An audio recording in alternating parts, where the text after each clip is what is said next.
live for a second. Yeah,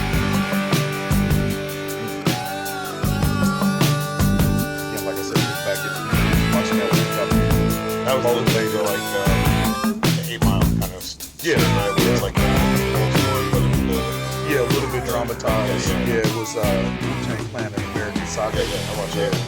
And I told my boy, I said the craziest thing was the first scene is Ghostface in his house with his brother. Raekwon trying to kill him. I'm like, that's how we started. Yep. So, speaking of starting, friends, fans, and everybody in between, welcome back to the CloudCityConverse podcast. It is your boy King Naja. Again, we are always unscripted, unfiltered, and unapologetic. Yeah, I'm with it. I got a whole gimmick going, brother. And I got my guy, my brother, good brother, Levi Shapiro. Thank you for taking a moment to swing through. I want to let this fucking Eagles run in the background, bro. That's the good. jam, right? So many people would get that, and they'd be like, they'd hit that first couple seconds. Yeah. And they think it'd be Scott Hall, right? Razor Ramon. Mm-hmm. But then it just keeps going. Man, that's it. That's the thing, man. Good music is good music, regardless of how you look at it. Oh yeah, definitely. What you want to talk about? I don't want to hit the Cody Rhodes gimmick, but there's a million things we can and probably 2 things we should not talk about. Anything you want to chat up a little bit while we're here? I don't know, man. I'm always, stuff will pop in. Even when you were just sitting here chatting with Shaw, right? Yeah. I was thinking on a couple of things I could have added, but now I forget, right? Mm-hmm. But, I mean, here we are at WrestleMania, right? And yeah. WrestleMania, we're in Vegas, kind of talking about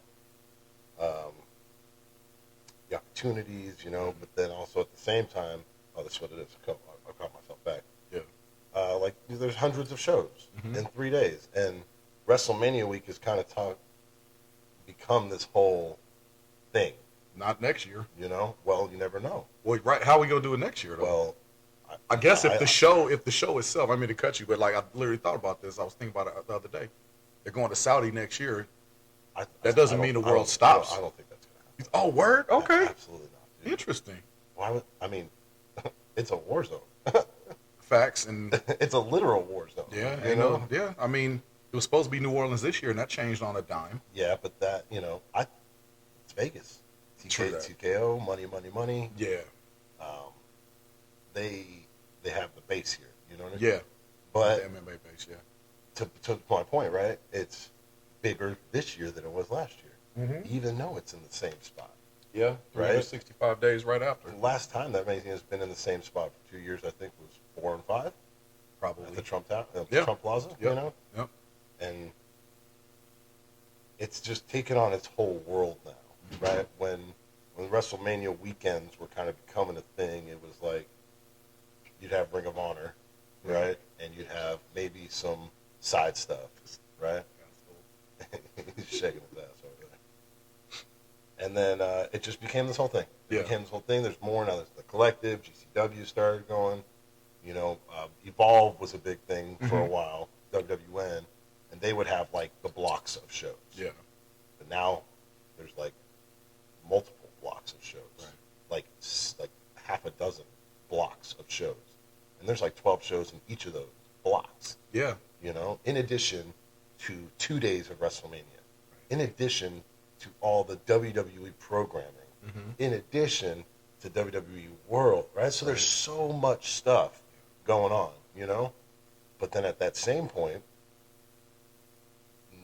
75, 85% of these shows that I've done this week, right? Because I'm done now. Okay. All my indie shows are done. I'm chilling. Now you can just relax. I'm chilling, man. We're going to hang. They're filled. Some people didn't draw, right? 3 p.m. on a So Thursday. Let me ask you to that point. What is a good draw for an indie promo on Mania week? People in the building. Period. Okay. Right? But quantity versus quality. But or at quality the versus same quantity? time, when the buildings are full, you know what I mean? Pride Style, 200 plus in their own building where they don't normally draw that much. WrestleMania helped bring more. Oh, okay. You know what I mean? Marvelous sold out. West Coast sold out. Action did pretty good. St. Louis Anarchy, they were kind of verbal about how upset they were about their draw. Oh, interesting. On Twitter and stuff. And these guys are from St. Louis. Right. And it's you can't expect stuff at the same time. Let me ask you about the expectations, right? From a fan's perspective, do we know? Now, granted, I'll be honest, I kind of tapped out mentally leading up to Mania because I wanted to just enjoy the time away from work. Sure. Not necessarily from the family, but just, the time away from work. I needed some time getting burned. A lot of demands, and it's nice to be at a place where you're not getting pulled every direction for a little bit. I'm fine, happy to finally be here. Yeah, exactly, right? It took a minute to get here, right? And no shade on life back home because, it makes it all work, but needing a vacation, so y'all get it. You guys get it. I meant this weekend for me right now, though. Because I've been pulled in so many different directions for all the just to get here to this moment. Just to this moment. To be done, yeah, for sure. Know? So with the shows, like, did you guys at West Coast promote, like, the entire card? Like, the normal build we would have, like, we got PAL coming up this week, right? We got 2 shows, Albany and and Eugene. We promoted the whole show. Do you guys at West Coast, at a time like this in Mania, when you have so many different options all around town, do you guys, like, promote your cards, any special surprises and shit to try to draw people? 100%. Okay, bet. Yeah, that's the right part about business. You really didn't pay attention to shit this week, did you? I did a little bit. Your stuff, in all honesty, candidly, put the camera back on. Candidly, I paid attention to West Coast and anything that the people that I know and love were promoting. It's you, Miko, Amira's stuff, obviously, and a couple other folks. Other than that, I was just, because I wasn't planning on going to any shows. Did you see like what we did for West Coast? Oh, I heard about it for sure after the fact. You know what I'm saying? Yeah. And that is like also so it's like multiple levels on that, right? Scott is already just a different mind when it comes to independent promotion. Okay. You know what I mean? And he wants to sell tickets. You know, he's not worried really as much on the streaming aspect anymore. You know what I mean? Get asses in seats. Asses and seats. Sure. Versus views. Streams eventually make money, right? But asses and seats make money that moment. No doubt. That moment, that's a great approach. You know, and the show's still going to go up. We're still going to stream it. It's just not directly live. For sure. You know? And so he wants people to be like, oh, I fucking missed that. You know what I mean? A little FOMO. Yeah. So then we had Danny Luna versus Senka, right? Danny Luna wasn't able to make it anymore, right? And when that shit happens with Scott, the bag is thrown. You know what I'm saying? Interesting. Yeah. Like one time, and I know what that bag ended up being. But yeah, one time at West Coast we had Aleister Black booked, right? Okay. He couldn't do the show. Sure. Right? Yep. And we were co-promoting this with Will from Prestige. Okay. And he called me at like 3 a.m. You know what I mean? Alistair's off. We need something. So Scott's asleep. What are we going to do? This or that. I call Scott. He's awake. Of course. Yep. You know? And he's like, who can we get? What are we gonna figure out? You know what I mean? And we're just shooting the shit or whatever. And I know what time it is at that point. Yeah. And it's like, we need something. And I was like, hey, you think we can get Super Dragon? I was dead ass. Yeah. I was dead ass. So we got contacts and everything. We talked to Super Dragon. We're like, hey, we'll fly you up. We'll give you the bag, everything. And he was like, nah. You know? And it's like, all right, cool. I respect it. Fair. You know, yeah. like you're not wrestling. He's got things going on. PWG stopped running because of his personal lives and all that stuff. You know, for sure. But it's like, that's if he said yes, it would have happened. Right. You know. Right. So with this one, he's like, okay, well, Danny's gone. We need hitters. You know what I mean? And so he said, okay, mystery opponent. He didn't even let any of us know. Oh hell yeah, bro. Right until we got to the building. You know what I mean? Yep. And so that ended up being Chris Hero. Yep. You know? Yep. And came in like a fucking hero and shit. And throughout the past couple days now, I've been seeing respected, like, people on the inside of wrestling, right? Like, why didn't you tell me, man? I would have been there. And, you know, and I love Chris, right? Because Chris is like our Terry Funk. Yeah. You know what I mean? He was just, I couldn't give it away, but I wanted you, but, that's why I was like, I texted you to say, hey, you should really come to West Coast Right, Pro. right. And they, oh, you should say, maybe text me twice. You should really come, So that's just kind of where we went with that one. And it's like, that's what we're trying to bring to these kind of shows, because then there's guys that are just, local promotion number 2 from wherever the fuck. Yeah. Picking up they think they're just going to run some, rented venue Right. that has the block of shows, you know what I mean? And then they draw like 4 people, you know what I mean? And then they're like losing a bunch of money, but that's some people that's the risk. That's the risk versus some the people reward. that's their thing. They're down for it. I mean, they're fine with it. We're in tax season. We're businessmen. Sometimes you got to take an L to make money. It's just wrestling today. I'm sure I took a way left turn somewhere in that explanation, because I do that. That's what we do, brother. But Mania season is just. But all the big shows and all the good stuff. Like, dude, I went to ICP's show last night, Stranglemania, at 1 a.m. It's supposed to start at midnight. Yeah. And there was like 2,000 people there. Wow. When last year, right, literally 1 year ago, same city, ICP tried to run the JCW show, and like less than 20 people bought tickets. Yeah. So it's just ebb and flow. Yeah, right? I think the business is very cynical and cyclical, right? From a business perspective, like, and again, it's the quantity is great, quality is good. When you can find a nice balance, it makes it work. I know he needs to get the stuff. We got to get the stuff. As far as the rest of how much longer are you going to be out here? We're on Saturday. You said Monday night, right? Night. So we're both leaving the same time. Monday's 420, bro. We're partying. Oh, hell yeah. So what are your plans for the next couple of days? What are your plans for today, tonight?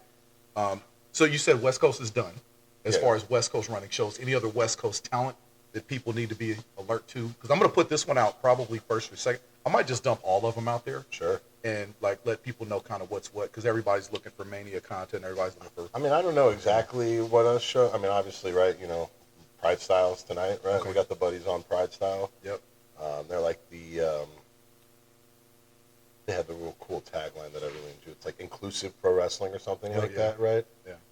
And that's like a whole other kind of level, because now they brought a whole different scene to Las Vegas, which was kind of monopolized for a long time. Okay. You know what I mean? Dig it. And not in like a horrible way, but just like there was only one real place to go. Now there's like a couple, which is really good for Vegas. Dig you know that. what I mean? Yeah, dig that. So that's a good one. And they got some shows, but like FSW is doing a bunch of stuff. Yeah. And they have, their arena, and then they're running at the Luxor. Oh, So finally some strip wrestling again. Yeah. Not since like AWA days, Right. Yeah, so, I don't know who else is still really around or what have you. I can list off, taglines, names, and people and forget. I'm sure the people know, but like as far as let's say the Pride Style show, which is tonight. I think so. Right, tonight. Yeah. Any like who do we need to look out for from West Coast talent that you want to shout out, come out and support? I mean, my girl Miko Alana, dude. That's like a daughter. Yeah, let me do this real quick, because I remember what you told her. I'm gonna put it on the solo cam. I understand what he told you when we first met. He said, "Do not listen and trust anything that this man says to you." It was done with respect, because I think I earned your respect, sis. So I'm coming to support you as well. So we will see you tonight, Miko, because Miko is dope. Miko is one of the most dope and legit wrestlers. I remember her and Jay Maney showed up, and Jaguar showed up at PAL, and I was vibing, ring announcing. I was vibing to Jay Maney's entrance, because she was doing the boom, right? And then Miko grabbed me by my shirt and snatched me back. She was like, "What are you doing? That's not even cool." And I was like, "I really love you now." So now me and Miko on a whole different level of cool. So shout out Miko Alana. The best thing is, man, is like day one, right? We started the training school at West Coast. We took the first class picture, you know what I mean? And it was just a bunch of dudes, straight wiener fest. Yeah. And she on the Twitter, she goes, "Well, you guys need some more girls there." Hell yeah. And Scott responded on the West Coast, so we'll show up next Tuesday. Right. Showed up next Tuesday. She just wrestled Aja Khan 2 nights ago. And she did. And the funny thing is, so Tech, my brother Derek Shaw, sent me a video of a chair spot with Miko and Aja Khan. The fact that she's wrestling Aja Khan, to me, I think is so legit. Yeah. And I take a lot of pride in seeing, to your point, and think to his point earlier from the last interview, I take a lot of pride in seeing my friends, people that I consider friends in this business, which is a rarity. Sure. You of whom which I consider to be one as a shoot, but people that I consider friends, seeing and achieving their dreams, and like, I don't know if she dreamt about wrestling Aja Kong at one point in her life, Sure. right? But like I talk a lot about Amira and with Amira because I've been with her on this whole journey. Amira, as we all know, everybody knows in the lore, she was the first student in the building. I was the first student to sign papers at Oregon Pro, and I'm going to support her regardless. Sure. Love her, hate her, both most of the time, but that's my baby. That's Sure. my baby, and I'm sure you feel the same about Miko. 100%. And I feel the same about Miko to this point, right? Because I'll comment on one of her posts, support, because I want to support, right? Yeah. And it's no weird shit. It's just support. Of course. And then she'll always respond back. Yeah. Thank you, King. That's dope. And I'm like, it's just because it's a cool level of respect. So again, we're putting you over, Miko, because I think we both love you and appreciate you, and the fact that you were able to have that opportunity to wrestle Aja fucking Khan. Well, and like, Shaw. Well, actually, he's a fucking greenhorn too. I thought he was around way longer than I. He just looks like it. Yeah, fucking. But like the opportunities that are around now in the modern wrestling business. Right, I've been wrestling 16 years, and even before me was different. But just I came in at, I feel like, a low period now because everything's so high right now. There's so many opportunities with West Coast, especially direct pipelines to Japan, direct pipelines to train in Germany. Germany, yeah, for sure. Yep. And so, if the talent is there, you know what I mean, we're gonna push that there, And so, she came in. She's worked hard. You know what I mean. She's always hard on herself after her matches. Sometimes they're not good. Sometimes they are good, and she's still hard on herself. You know, and that's what you need. Yeah, that's but she's progressed, right? Because then you get put on the test. You know what I mean? And then you pass those tests. And like, I'm choking up almost right now thinking about it because that was her test, bro. Yeah. That was a huge test, especially going on her first tour of Japan. Took me 16 years to get to Japan. Legit. And it's just because I wasn't thinking right in the area, right? We were doing I was booked and busy for those 16 years. Yeah. But I was doing just kind of lower level shows, you know what I mean? But those were what was kind of around, right. You didn't have the levels of like West Coast or Prestige, you know what I mean? And now it's plenty, and so it's kind of crazy for people to come in and then still just be kind of lowbrow, you know what I mean?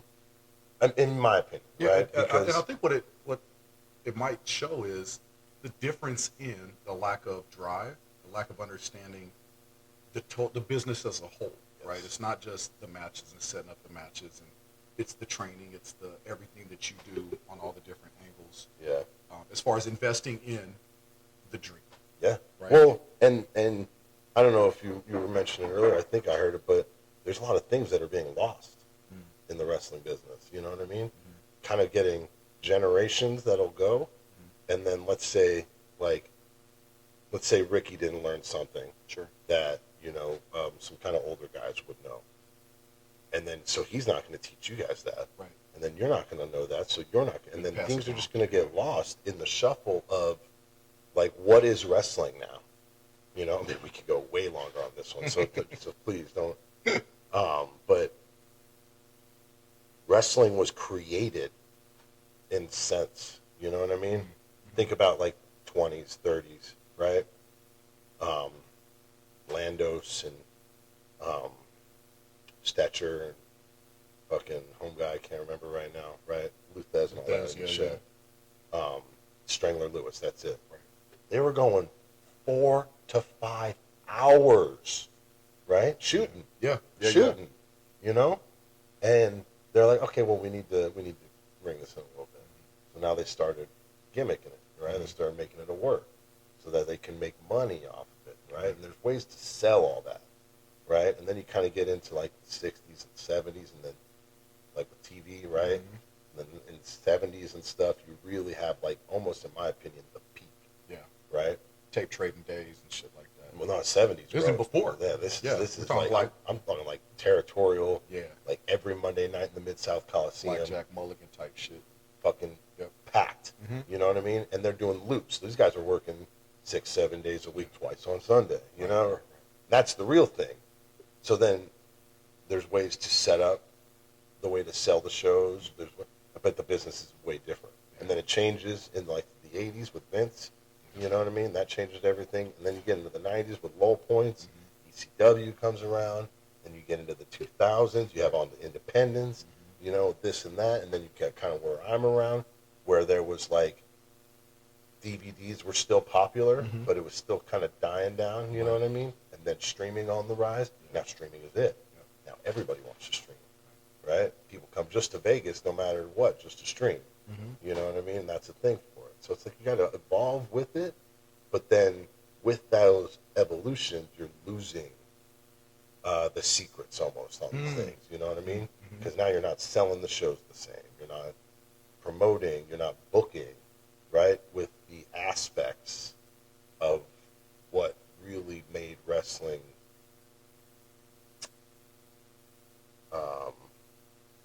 made money, for a lack of a better term, right? Money making, right?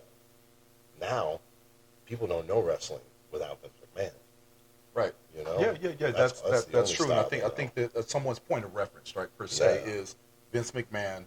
Nothing necessarily before, unless you're a student of the game. Yep. Like Joe and I sat here. What was my man's name? Tech that he had us watching the videos on YouTube. No, it was before Terry Gordy. It was the cat with the Nebraska. Oh, Gary Albright. Gary Albright. I never heard of Gary Albright. Sure. Brother, I sat here and we watched Gary Albright matches. Yeah. And I looked over at him and I was like, this kid fucking gets it. Right? And I see moves that he does based off of watching that example. And I'm not saying, I mean, everything goes in cycles, right? We talked about music a little bit, right? Production, people bite shit and sample is what it is, right? Sure. But in wrestling, like my point of reference was, I'm 52 years old, 52 next month. Hey, took a lot of work to get here, bro. It's going to take a lot of work to stay. Self-cam. How many 52-year-old motherfuckers? Anyway, put myself up for 2 seconds. But to me, when I decided I wanted to start training in wrestling, I looked at Ron Simmons' tape because it's fucking Ron Simmons. Yep. I looked at Jake the Snake tape because it's Jake. Got to meet him, by the way, which was dope. Sick. Yeah. So shout out Lindsay Hart. One more time. I talked to Lindsay a couple days ago at a DOA show, and she said lower your expectations, just to make sure, you know. And I told her my expectations were lower. Jake was cool, and that was it. Jake was legit, and I was happy to do it. And my daughter even texted me. She was like, "Did you cry?" I says no, but the little baby snake inside me was very proud. I've had a small, you know, maybe more than 3, less than 7 run-ins with Jake through various cauliflower. Did some extra work at AEW. He was there. Sure. You know, had sit next to him at the fucking bar. You know, just kind of casual shit. And he feels like he's in a good place. You know what I mean? Because he was in the shits for fucking ever. You know, and I was actually. Did you ever see that Resurrection documentary? I did. So that cauliflower that he got that award, I was there. Oh, you know, and that was actually a kind of a game-changing moment for me, in my opinion. Honestly, I've got nothing but respect for the Cauliflower Alley Club. Sure. Right? It's not really what it was, you know, but the idea of it is what. You know, I love wrestling history. I could quit wrestling today and still watch wrestling. Yeah. You know what I mean? It was the communal brotherhood aspect of the stuff. You know, the ring of friendship. Yep. And so I'm young in my career at that point. I think I was maybe 3 or 4 years in or something around there. And I'm at Cauliflower, and all my heroes are there. You know what I mean? The ones that are alive. Yeah. But primarily Terry Funk and the Destroyer. Yep. You know, so I got to meet the Destroyer. He ribbed me. You know what I mean? He pretended to trip coming out the spot. Oh, and he's like, yeah, hell yeah, that's so dope. And he just walked away. That's you know legit. What I mean? That's I got to great. buy Terry Funk a beer at the dinner. We're like in suits, you know. Yeah. And then I'm watching that Jake speech, and I was like, Sharks in there now and stuff. You know what I mean? But I'm at the same point I'm watching EDP, Ricky the Dragon Steamboat, Mean Gene Okerlund, Michael Hayes, Scott Hall was there. Scott Hall, Yep. you know, Yep.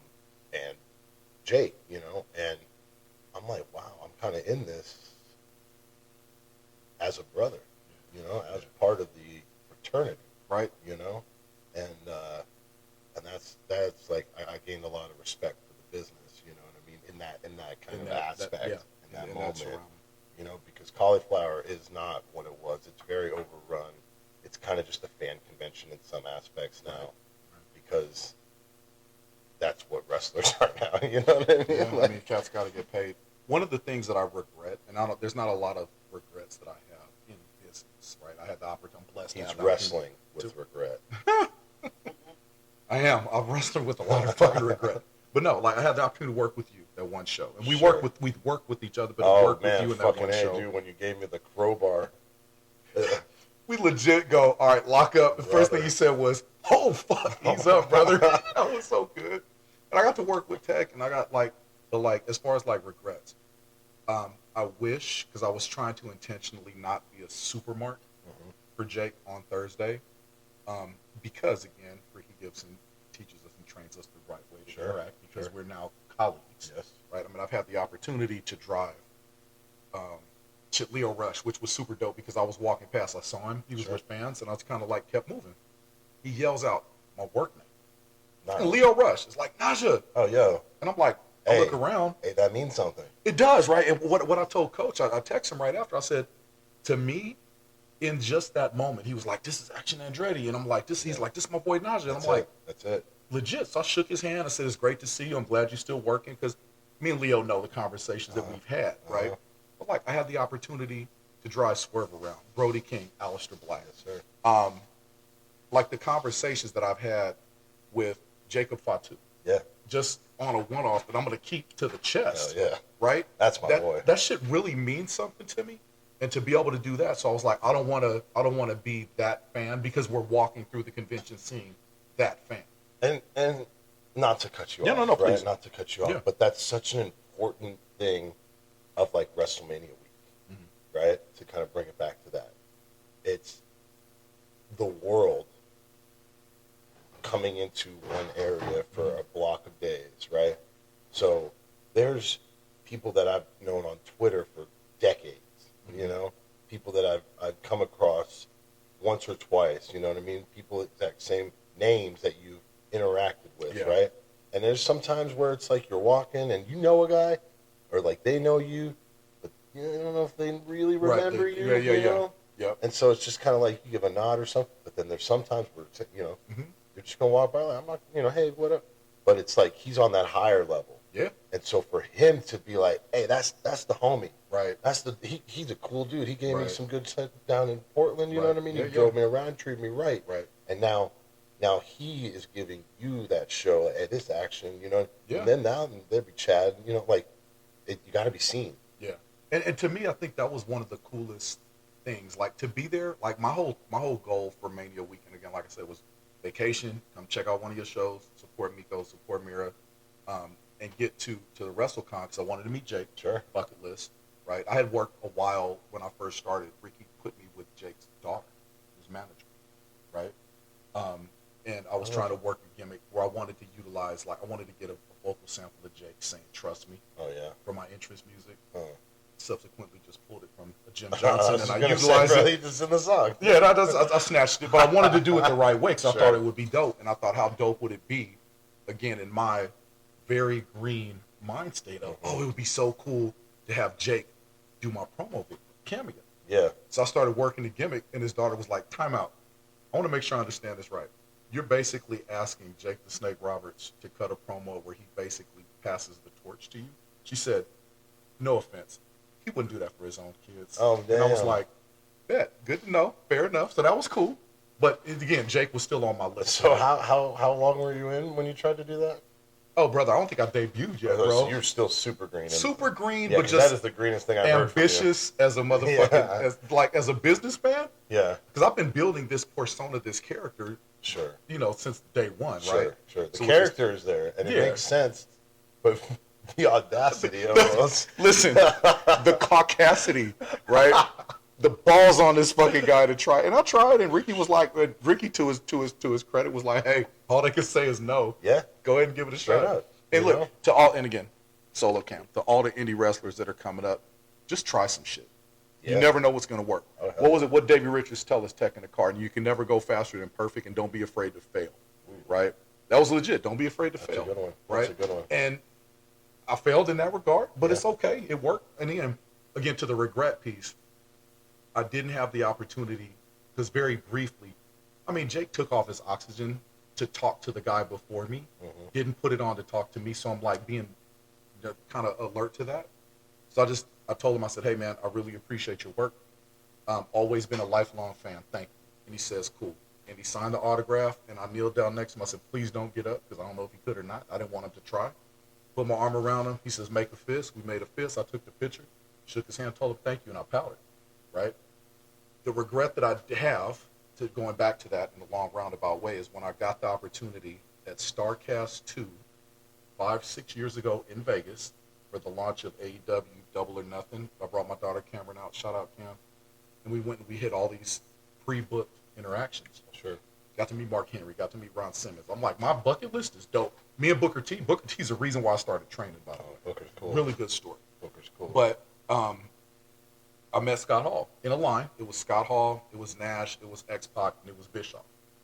And I got to Scott Hall, and I don't know why, because it was like basically move it along. And I says, hey, I'm really glad you're still alive.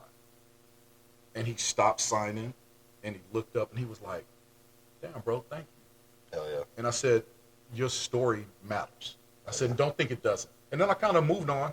X-Pac heard it and pulled me to the side, but I didn't get a chance to tell Jake how happy I am that he's still here. Hell yeah. And I think that we need to hear that, right? Like Tech had said something to me before before we started recording that I didn't anticipate, but if somebody takes the time to tell you that they appreciate your presence, fucking accept that shit. Totally. So on that point, I appreciate your presence. I appreciate it as well. I want to touch real quick on a funny Scott Hall story too, because first time I met him, and I'm kind of thinking about this as you're saying that, I've never really done. I'm a huge mark. We all are. I love wrestling. Yep. But I was never the one to like go to all the fan fest, you know, and like get autographs in that nature. A lot of my interactions have just been through being in the business, you know, which I take. I'm blessed by that, you know. Big time. And so we're backstage at Cauliflower, and we're getting all ready for the matches and stuff. And it's just kind of like they have the buffet of, you know, banquet rooms that they rent. And then at Cauliflower, it's like the corridor area in the back where like all the restaurant workers are and all the buffet guys. Oh, for and sure. like just the backstage shit. Yeah. That's all the wrestling locker room. Oh, okay. And, Sounds about on program. You know what I mean? And then they just have like another banquet area that's like the big locker room, and then you go there, and then you go into the other one, and then there's like backstage blocked off. For sure. And there's a water station right there, and everybody's bags are all over the fucking place. You know what I mean? My bag's right in front of the water station. We're all getting chatting fun. Scott Hall comes back, trying to go get some water. Like, whose fucking bag is right here? And he fucking kicks it. Hell yeah. And I was like, sorry, sir, I'll make sure I'll do that right now. Sorry, sir, how you doing? Hi, I'm Levi, nice to meet you. Sorry. Yeah, you know, man, you don't want to leave your bag in front of the water. Might spill something on it, right? How he was just healing up on me, like in a rib way, you know. Yeah. But then at that same, you know, at the same point, like that's just those interactions, you know what I mean? Like the backstage kind of stuff and things like. Met one of the heroes, you know what I mean? Yeah. Like all those guys, these are the guys that I grew up watching, and it's like that's just kind of a cool interaction in my end because that. Their guard is down, you know, 'cause you broke his guard down when you said that. Yeah. And he could probably say that, like, you know, good heart at that point or something, right? Yeah, big time. But then maybe he's like, this guy might be a little smarter than just the average, like, Mark. Yeah. You know what I mean? Like, and smart as in, like, smartened up. Yeah. You know? Yeah. I think a lot of what we run into is another reason why I think wrestling is such a beautiful yet ugly and complex dynamic, not even a business, just a world, is that it's all inclusive. It gives people a chance to express themselves. People can obviously make a living off of it. Yeah. People can live out their dreams. but it's a wonderful meeting place for humanity. And when you have an opportunity, I think, to make, and I don't know if Scott Hall ever fucking remembered that. Bischoff didn't remember me because 4 hours later we shared an Uber. No fucking Shared clue. an Uber. Yeah, Bischoff is at the hotel and I'm at the hotel and we're like getting an Uber. I'm like, you want to jump in? He was like, sure. I don't want to spend money. Wrestler, right? And we ride the Uber over. He doesn't say thanks, just gets out and fucking leaves. I'm like, all right, Bischoff, that's cool, whatever. And then we go in and we do our stuff. I went to go see Busted Open Radio. They were broadcasting live, right? Big Mark Henry fan, of course, that should be. Oh yeah. And I got to watch them do their shit. Been listening to the show for years. And Do you still listen? I still listen. Do you think it's? Sorry to interrupt you. No, you're good. I'm just here vibing. Yeah.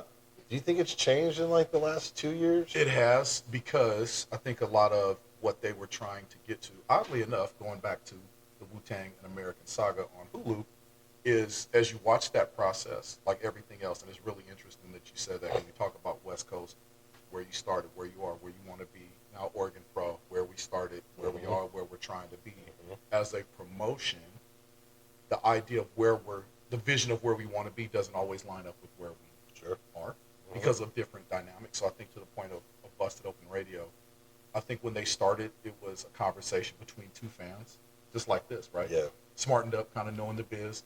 And then, not that I'm smart at all, right? But when they wanted to go 24/7, 365 and expand it for other people like Sam Roberts to be able to have a show, and Jonathan Coachman to have a show, and everybody else, when you get, just like with the Woo, when you get away from the core of who you are when you start because you're hungry, it changes the end result. But I think it's what it needs to be for the time. Yeah, if that makes sense. Because I used to listen, and it was cool when you get some good stuff, but then it just feels like there's just more marketing ploy of their stuff, you know what I mean, to align in a way or protect in some ways. It's not as unfiltered at most times. I agree. You know? I agree. And being a fan of the show, I always dug the wrestler's perspective, the vet's perspective. Sure. Especially as I was coming up trying to learn the business and where I fit in the business. Being business-minded, like taking these jewels and being able, shout out Joshua, taking these jewels and being able to utilize them to help the generation coming after, right? Not just myself. Because if it benefits me, that's cool. But if it doesn't benefit me and the next Naja coming behind me, what the fuck is the point? Sure. But I remember the thing, like I said, about Bubba Ray, Bully Ray, and a lot of people don't fuck with him, but whatever. He said you don't have to go over to get over, and don't be a mark for yourself, and don't chase the hug. And a lot of that I've really taken to heart. Don't be a mark for yourself, meaning, bro, wrestling owes you nothing. Get in, do your business, be a good, respectable character person to where when you walk down the street or you walk through a convention center in a Leo Rush, like I was saying earlier, I wanted to see Jake. I wanted to catch up with Nick Wayne and his mom. Yeah. Right? Because I remember Nick when he was 12 at the 5. I wanted to check in on Chris Bay. Just to talk with brother Chris. Just to talk. Chris. Shout out Chris Shout Bay. out to Chris, man. Just to talk with Chris. Because when I had my neck injury, I reached out to Chris Bay. Straight up. Right? To talk with him. I wanted to catch up with Jet to congratulate him. He wasn't there yet, but his lady was. Hey. Oofa. Hey. And I wanted to get some time with Jay Gentile because, again, oofa. But it's on program. We can go for hours in that way. Oh, my gosh, bro. Talking about fumbling. Anyway, and I told her that, too. Real quick, I got to tell you this story, bro, which is so dope. So I'm standing in line waiting to talk to her, and Joe is with me. Joey Thornton is with me, and he's busy looking at Braun Strowman. He wants to go talk to him and all this stuff. I'm like, that's cool. So pop, right? He wants to go talk to Strowman, and I see her and I go up. It's my opportunity. I said, hey, I just wanted to tell you that I really appreciate it. Of course, respectfully. Who's it? Who? Jasmine Nix. Oh, she just left. Yeah. So her real name, right, Jay Gentile, right? So she was there. So I go up to her. I said, hey, I just wanted to get a pic if that's cool. She's like, yeah, for sure. And I looked at her 8x10s. Did I want them? Yes. Could I get them? Can I get them? No, because I'm not trying to hide. It was she's amazing. But I told her, I said, I get a kick out of watching your social stuff with you and your boyfriend because it's really fun. Sure. They're both athletes. They try I'm going to try my girlfriend's sports stuff. It's really entertaining. I said, but I have to tell you that I really enjoyed your Thank You Jesus match with Jada Parker because her and Jada are just wrestling an average match, and the fans as fans should do, just broke out into a "Thank you, Jesus" chant because of the fact of how fine both of them were. And I got a good pop, and she laughed, and I thought that was cool. It was a nice moment. Sure. That, outside of what we as wrestlers and we interact with fans, and you get a different. You never know what you're going to get in a conversation, right? So we had that pretty dope conversation. But yeah, this interview is going completely off the rails, as it should be. When you and I are together, it's about on program, right? That's how I do my shit, bro. Anytime I do a podcast, I like sometimes if we do wrestling podcasts with guys, I was like, hey, you guys need to ring me in, man. Like if I start blabbing, just pull me back, dude. Because it's all good. I'll go. I look at it this way: for whoever logged on and clicked this on the thumbnail and sees me and you, and what I'm going to use for the thumbnail, I'm going to find that video of that lockup. Brother. No, you gotta like put a clip in there. Put a clip of it. Just put that lockup and I'm gonna put in parentheses. No, because that's what it was. No, that's what it was. It was the lockup, and then I tried to take the arm, and you're like, you're like, going. It was those medical balls where it's like to get the momentum going, yeah, and then it like strengthens your forearm when it's like me trying to like turn it the other way, like. Hey, shout out Eddie Pearl. He said when you lock up, fucking lock up. No, the lockup was fine. It wasn't the lockup. It was when I tried to take the arm. It was like moving fucking stone. Listen, brother, the way I'm built. So anyway, thank you again, bro. I appreciate you. Ladies and gentlemen. Thank you all. The goodest brother of all the good brothers, Levi Shapiro. Search me up at Levi Shapiro. Yeah, absolutely. Thank you, bro. Hold on, let me get your outro. You might have something to